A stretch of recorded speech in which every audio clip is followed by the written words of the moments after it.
There just won't be any turkey this year. No turkey for Thanksgiving? Oh, I'm going to make a pumpkin pie. We'll have plenty to eat, but, well, we'll just have to get along without turkey. It won't be Thanksgiving at all. I don't think it's fair. Let's say you get a flat tire. Instead of saying, "Fuck my life, FML," you might say, "Another opportunity to learn," AOL. Okay, well maybe that's not the right acronym. But you see what I'm saying? It is so easy to slip into finding evidence for why things suck, when it's just as easy to find evidence for a different story. And being disciplined about the kind of director you are, the kind of editor you are, makes all the difference in the world. Suppose we don't have a bang-up feast. We're still a lot better off than the Pilgrims. That's it, Dick. We've still got all the freedoms and privileges the Pilgrims gave us. If you are cold and hungry and you get resources, you get food and shelter, you will be happier. Your sense of well-being will skyrocket. But we believe that if we keep getting stuff, that we will get happier and happier, and that's just not true. In fact, our baseline calibrates to wherever we are. Whatever is in our life, we stop noticing. What we need to do is stop to notice. And it's not at all our fault. It's built into our biology. It's an evolutionary result of how important it was at one time to be focused on danger. Nobody ever stayed alive because they were really focused on beautiful flowers. Oh man, there is the most gorgeous field of poppies over there. You have to work to counteract that biology of yours. We could make a list a mile long. Why don't we do it? Now hold on a minute. You've got the idea, but it isn't something you can write down like a grocery list. You've got to feel it down deep before you can really be thankful for anything. Every once in a while I'll go into a grocery store and I'll have this whoa feeling as you look at all these aisles of foods from all over the world, spices and delights and treats that for most of history you would be stoked to get just enough calories to live from whatever region you're in. That perhaps is why man has always made so much of harvest, made it a time of festival or prayer. Now we can just actually order those things with an iPad. Boop, boop, boop, boop, boop. And yet, in the not-so-distant history, empires would send out adventurers in ships in search of spices because it was such an exotic, amazing, wonderful thing to have that added to your life. And yet it is so taken for granted, we don't even realize the gift that we have at every meal.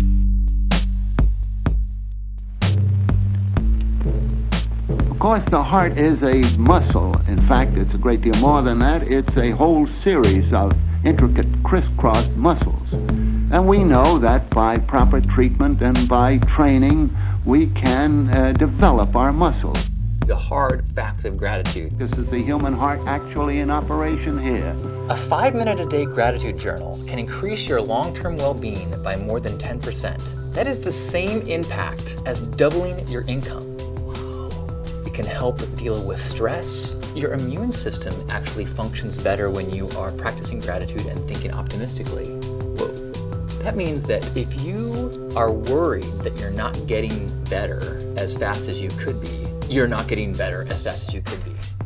And notice that athletes always warm up. So that's the point. We must do these things gradually and not put the heart to a strain. And so I was going to go through a few techniques that can be super helpful in snapping back to a place of gratitude. First one I wanted to mention was something that my grandpa walked me through, Grandpa Caleb. He, every day, would project in his imagination a map of the United States and visualize cities and who he knew in those cities. He didn't contact them, he didn't buy them anything, he simply brought his awareness of them to the front of his mind. It's a powerful practice to simply count your blessings, and among our most grand, amazing, fruitful blessings are the relationships in our lives. The other thing I learned from Grandpa is to have a moment of gratitude before every meal. And I like to start actually with the sun. The sun transmits this energy to our planet through plants. That plant is harvested by humans. It is prepared, it is moved, it is carried, it is packaged often, and it is brought to us. There are people, there's energy that follows that entire path to us. You eat so frequently, and it is an opportunity to just take a break and go, oh my gosh, let me recalibrate to my blessings. Not just the food, but also my health, the people in my life, my opportunities, my freedom, whatever it is. Another technique that I am getting more and more integrated into my life and my practice is just to take a moment of mindfulness. There's all sorts of benefits to a dedicated meditation practice, but I'm talking about just like a moment of mindfulness. You can even do this in 60 seconds. And what I like to do is first tune into my body, notice my breath,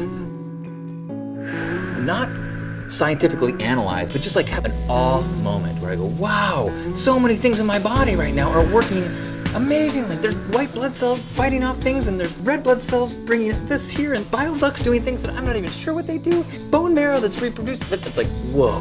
Right now, there is so much perfection and regeneration and healing that's just happening without any thought, without any effort. That is just the natural state of my existence, is a miraculous balance. Wow. And then the other thing I like to do is start to tune in to basic amenities that I have in my life that I may have started to not notice. A hot shower, a clean and comfortable bed. Yeah, those are kind of obvious ones, but not to everybody. And then the next thing I do is go to like the bells and whistles of life. Like, whoa, I have a car. I can propel myself from city to city in crazy speeds. I have access to incredible music. You can just sit in that for a while. Music.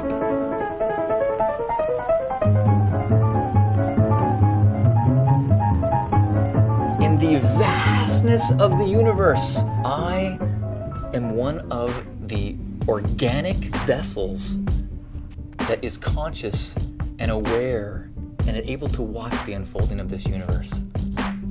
In that scale, how could we ever not just be overwhelmed with gratitude?